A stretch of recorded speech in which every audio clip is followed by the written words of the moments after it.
Delve into the shadowy corridors of history as we unravel the cryptic origins of Mary, quite contrary, an innocuous-sounding nursery rhyme that conceals a chilling narrative. First appearing in print in 1744 within the pages of Tom Thumb's Pretty Songbook, this seemingly innocent verse is a veil that covers a past intertwined with tales of torture, murder, and dark political intrigue. As we peel back the layers of this enigmatic rhyme, prepare to confront the spine-tingling truths hidden beneath its quaint words. Truths that have echoed through the ages in whispers of power, betrayal, and blood. Behind the playful cadence of nursery rhymes often lies a history far more complex and sinister than one might expect.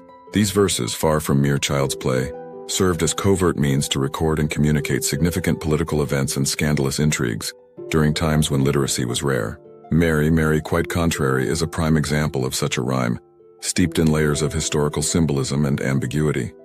The question that has puzzled historians for centuries remains, who is the Mary behind the rhyme? The answer, steeped in blood and tragedy, may lie with one of history's most infamous queens, Mary, Queen of Scots. Mary, Queen of Scots, ruled Scotland from 1542 to 1567, a tumultuous period that saw her positioned as a Catholic queen in a predominantly Protestant country.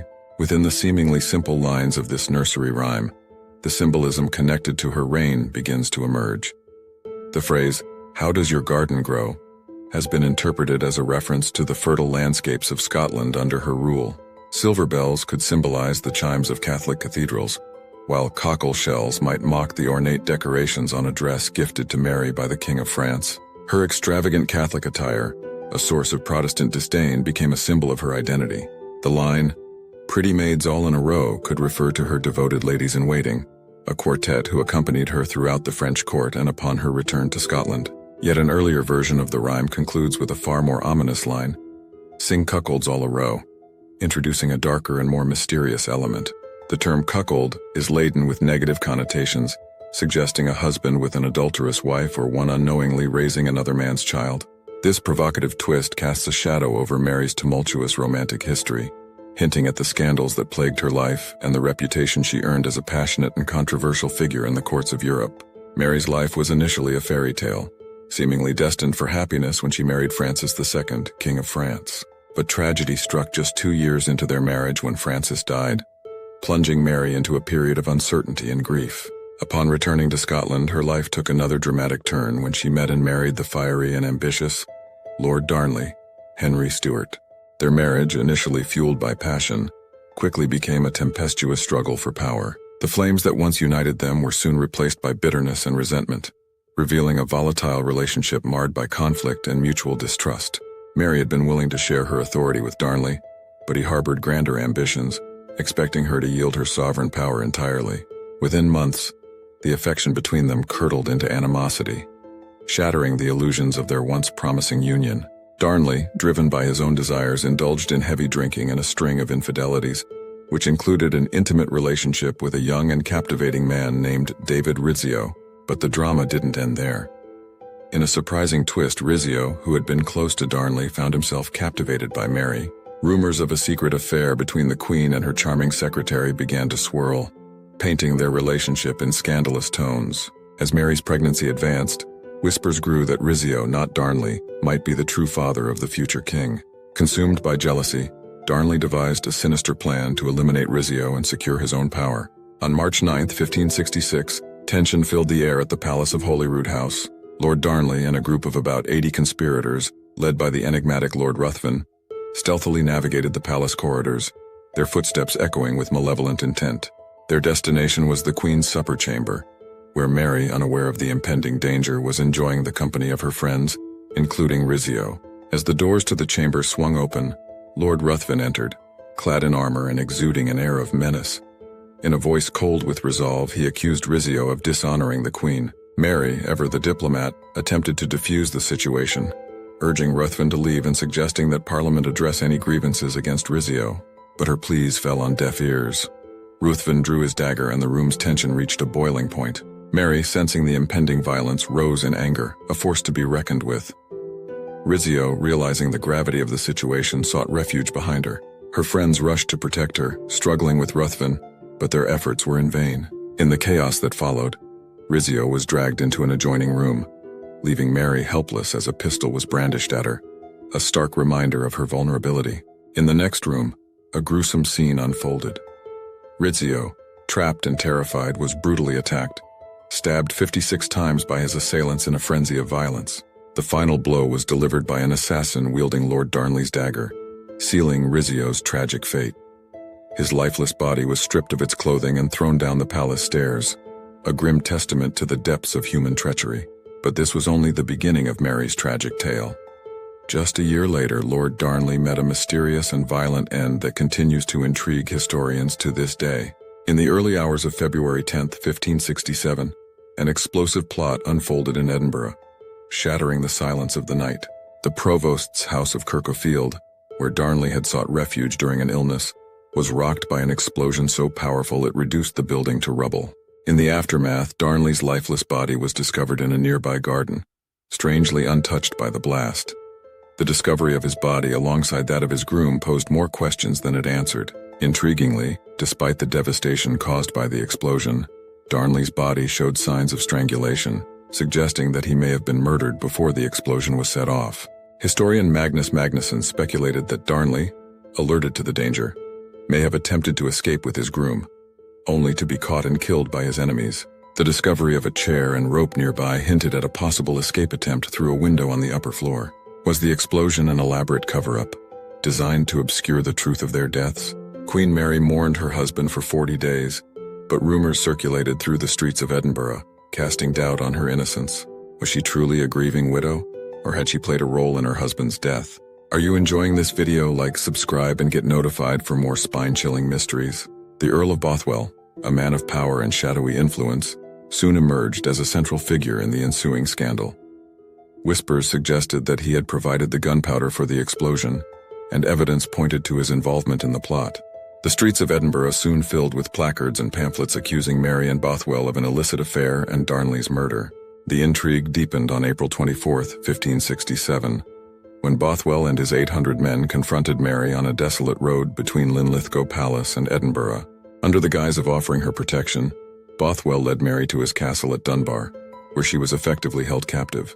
What transpired within the castle walls remains a subject of speculation, but allegations of coercion and manipulation suggest that Bothwell used the situation to his advantage, ultimately leading to their controversial marriage on May 15, 1567, just 3 months after Darnley's death. The marriage, hastily arranged and shrouded in controversy, has led historians to debate Mary's role in the events that preceded it. Was she a victim of Bothwell's machinations, forced into a marriage she did not want? Or was she a willing participant in a plot to secure her power by any means necessary? The truth, obscured by the passage of time and the biases of history, remains elusive. The complex web of intrigue surrounding Mary, Queen of Scots, has led many to speculate that Mary, quite contrary, may be a reflection of her tumultuous life.